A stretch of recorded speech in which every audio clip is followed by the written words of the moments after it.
എനിക്ക് ഏറ്റവും ഇഷ്ടമുള്ള ഒരു ഐറ്റമാണ് ഇന്ന് ഉണ്ടാക്കാൻ പോകുന്നത് ലഡു. അപ്പോൾ റിച്ചൂസിൻ്റെ കൽക്കണ്ടം കുറച്ച് ഇരിപ്പുണ്ടായിരുന്നു. കുറുക്കുണ്ടാക്കാൻ വാങ്ങിച്ചതായിരുന്നു. ഇപ്പോൾ അവൻ കുറുക്കൊന്നും കുടിക്കാത്തത് കൊണ്ട് ഈ കൽക്കണ്ടം നിറയെ ഉറുമ്പൊക്കെ കയറി പോയിട്ടുണ്ടായിരുന്നു. അപ്പോൾ ഞാനത് കഴുകി വൃത്തിയാക്കി എടുത്തിട്ടുണ്ട്.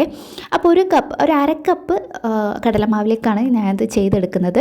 അതിലേക്ക് കുറച്ച് ഉപ്പും മഞ്ഞളും ചേർത്തിട്ട് ആവശ്യത്തിന് വെള്ളവും ചേർത്തിട്ട് ഈ പരുവത്തിലാക്കിയിട്ട് മാവ് എടുക്കുകയാണെങ്കിൽ അധികം ലൂസാവരുത്, കട്ടിയാവരുത്. പിന്നെ ഒരു പാൻ എടുത്ത് വെളിച്ചെണ്ണ ഒഴിച്ച് അതിലേക്ക് ഈ ഒരു അരിപ്പ കയ്യിൽ വെച്ചിട്ട് ഞാൻ ലഡുവിൻ്റെ ബൂന്തി ഉണ്ടാക്കി എടുക്കുകയാണ് കേട്ടോ.